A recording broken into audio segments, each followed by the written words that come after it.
persatu seluruh kalimat yang tertulis di halaman 99 hingga halaman 102.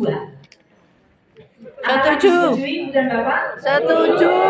Baik. Kemudian, apakah setuju apabila saya nanti akan menyampaikan pada dasar pemeriksaan? Apakah disetujui? Setuju. Oke. Kemudian untuk alinea yang kedua, di situ ditulis telah diperiksa administrasi pengelolaan keuangan pengurus besar PGRI sampai dengan angka 5, 1 sampai dengan 5. Apakah semua itu disetujui? Setuju. Baik. Kemudian masih di pengantar, mulai dari kata laporan keuangan adalah tanggung jawab dan seterusnya, sampai dengan berdasarkan pemeriksaan yang telah dilakukan adalah wajar. Setuju? Setuju. Baik, sekarang rekomendasinya akan saya bacakan satu persatu. Nanti saya akan mintakan persetujuan kepada Ibu dan Bapak.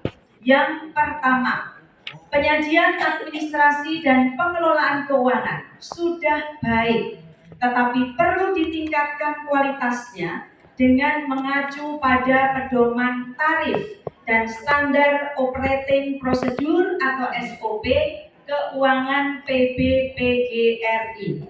Setuju Ibu dan Bapak? Setuju. Pas. Pas. Oh, cepat ini nanti Ibu dan Bapak.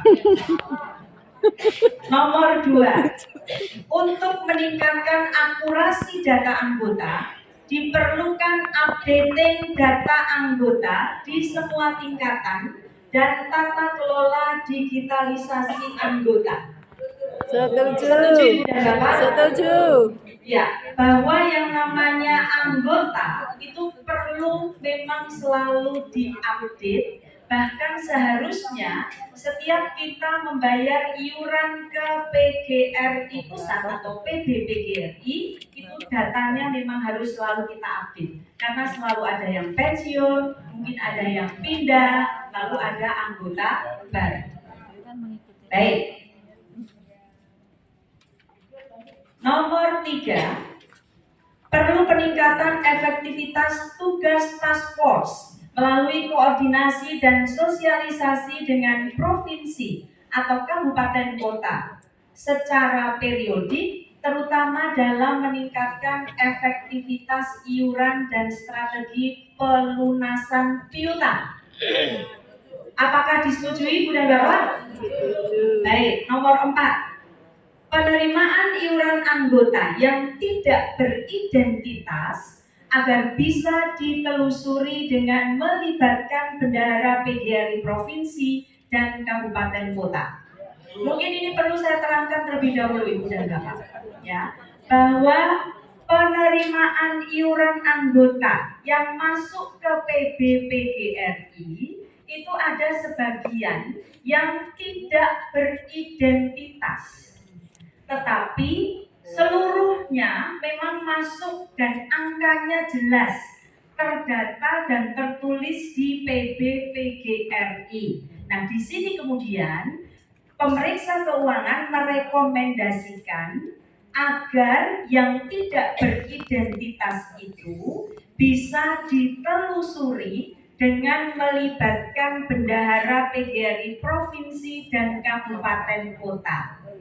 Artinya, ketika Ibu dan Bapak sudah merasa menyetorkan iuran PGRI ke PBPGRI, tetapi waktu itu nyetornya gelondongan atau tanpa disampaikan bukti setornya ke PBPGRI. Nah, mohon semua setoran ke PBPGRI itu selalu disertai dengan bukti setor, sehingga teridentifikasi dan terdeteksi siapa yang menyetor. Sehingga Ibu dan Bapak yang sudah setor dan akhirnya masuk ke bagian yang tidak teridentifikasi itu bisa loh, ini saya sudah setor tapi belum teridentifikasi. Ini buktinya. Maka mohon sekali lagi, ini sekaligus PB tentu akan bersenang hati apabila ketika Ibu dan Bapak menyetorkan iuran ke PBPGRI selalu disertai dengan bukti setor. Berarti untuk yang nomor 4 sudah disetujui ya Ibu dan Bapak? Baik, nomor 5. Oh ya, silakan Bapak. Saya menerima setuju. Begitulah kondisi yang ada. Cuma ini yang nomor 4 memang perlu kita telusuri. Pertanyaan di sini pertama saya mengajukan pertanyaan. Apakah yang anggaran dasar yang baru ini masih memberikan peluang? Karena anggaran dasar yang lama itu kabupaten bisa menyetor langsung ke pusat, atau kabupaten bisa juga menyetor ke PP. Sehingga ini mengakibatkan kalau disetor ke provinsi yang disetor langsung, kabupaten yang menyetor langsung ke PP itu sering terjadi tidak